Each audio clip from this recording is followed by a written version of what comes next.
Taste the Daily. சாலை குண்டும் குழியுமாக இருப்பதாக குற்றம் சாட்டி அதிமுக பெண் கவுன்சிலர் கை கால்கள் மற்றும் தலையில் கட்டு போட்டு மாமன்ற கூட்டத்துக்கு வந்ததால் பரபரப்பு ஏற்பட்டது. திருப்பூர் மாநகராட்சியில் சாலைகள் சேதமடைந்து உள்ளதால் சீரமைத்து தரும்படி ஆணையர் மற்றும் மேயரிடம் அதிமுக கவுன்சிலர்கள் தொடர்ந்து கோரிக்கை விடுத்து வந்தனர். ஆனால் இதுவரை சீரமைத்து தரவில்லை என கூறி 30வது வார்டு அதிமுக கவுன்சிலர் புஷ்பலதா தங்கவேல் கை கால்கள் மற்றும் தலையில் கட்டு போட்டபடி மாமன்ற கூட்டத்திற்கு வந்தார். இதனால் ஆத்திரமடைந்த மேயர் தினேஷ்குமார் கவுன்சிலரை வெளியேற்றும்படி உத்தரவிட்டதால் அதிமுக கவுன்சிலர்கள் வாக்குவாதத்தில் ஈடுபட்டனர்.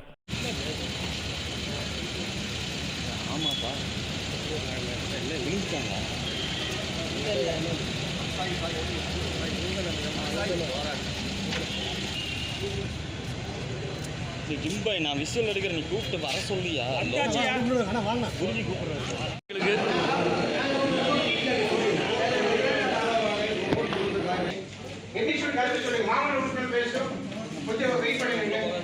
ஓகே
சூழ்நிலை